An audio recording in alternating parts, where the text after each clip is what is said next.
साथियों, अभी हाल ही में सोशल मीडिया पर एक वीडियो बहुत तेजी से वायरल हो रहा है, जिसमें भाई चंद्रशेखर आजाद जी बहन जी के कार्यालय में फोन लगाकर ये कहते हैं कि मुझे बहन जी से मिलना है और ये भी कहते हैं कि मुझे बहन जी का आशीर्वाद चाहिए।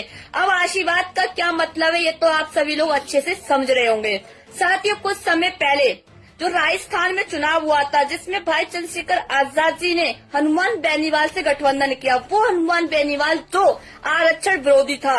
साथियों, भाई चंद्रशेखर आजाद जी ने कुछ सीटों पर चुनाव लड़ा, चाहते तो वो अदर सीटों पर बहन जी का भी समर्थन दे सकते थे, पर उन्होंने ऐसा नहीं किया। अब बात करूंगी हरियाणा की, जहां भाई चंद्रशेखर आजाद जी ने दुष्यंत चौटाला जी के साथ गठबंधन किया। वो दुष्यंत चौटाला जी जो पिछले चुनाव में बीजेपी सरकार का सहयोगी था। साथियों, जहां चंद्रशेखर भाई ने जो चुनाव लड़े थे कुछ सीटों पर, वो चाहते तो अदर सीटों पर भी बहन जी का समर्थन दे सकते थे, पर उन्होंने ऐसा नहीं किया। अब बात करूंगी दिल्ली चुनाव की, जहां भाई चंद्रशेखर आजाद जी ने कुछ ही सीटों पर अपने प्रत्याशियों को तारा। वो चाहते तो वो अदर सीटों पर बहन जी को भी समर्थन दे सकते थे, पर उन्होंने ऐसा नहीं किया, बल्कि उन्होंने समर्थन केजरीवाल जी को दिया। उन्होंने ये भी कहा कि हम चाहते हैं कि केजरीवाल जी यहाँ से जीते। आप समर्थन दे रहे हो अन्य पार्टियों को और आशीर्वाद मांग रहे हो बहन जी से। मैं कहती हूँ, अगर बहन जी की जगह कोई और भी होगा तो वो भी आपको आशीर्वाद नहीं देगा। अब मैं बात करूंगी आपकी और आपकी पार्टी की विचारधारा की। आपकी पार्टी में मैंने अपनी पूरी ईमानदारी निष्ठा के साथ काम किया, पूरे तन मन के साथ काम किया। धन तो मेरे पास था नहीं जो मैं आपकी पार्टी को दे सकती, पर अपनी पूरी ईमानदारी के साथ काम किया।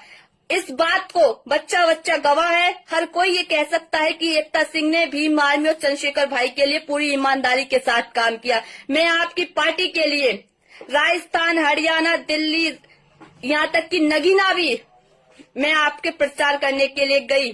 बीच में एक हादसा भी मेरे साथ हुआ, मेरा भाई चला गया, पर मैं भाई खत्म होते उसके 5वें दिन में नगीना फिर पहुंच गई आपका प्रचार कराने के लिए, आपको जिताने के लिए। पर मुझे मिला क्या?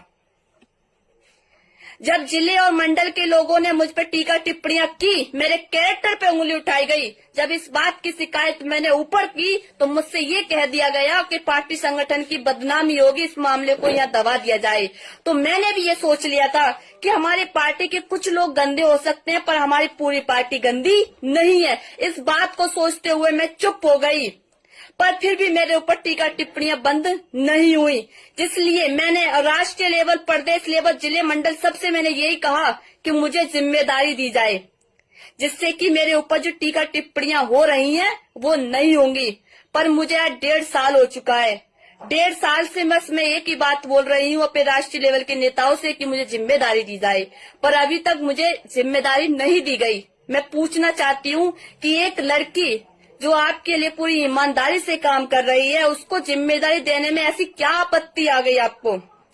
और मैं पूछती हूँ, आप जो बड़े बड़े मंचों से महिलाओं की बात करते हो, कितनी आपके राष्ट्रीय लेवल में कितनी महिलाएं हैं, या कितनी महिलाओं को आपने मंडल और प्रदेश का प्रभारी बना रखा है, बताइए मुझे।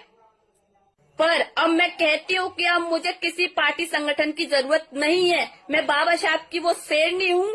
मैं अपने आप में वो दम रखती हूँ कि जो मैं अपने महापुरुषों की विचारधारा अपने लोगों तक मैं अपने बलबूते पर पहुँचा सकती हूँ। अब मैं जमीन स्तर से अपने और अपने भाइयों का साथ लेकर जन जन तक विचारधाराओं को बाबा साहब की पहुँचाने का काम करूंगी। मुझे किसी पार्टी संगठन की जरूरत नहीं है।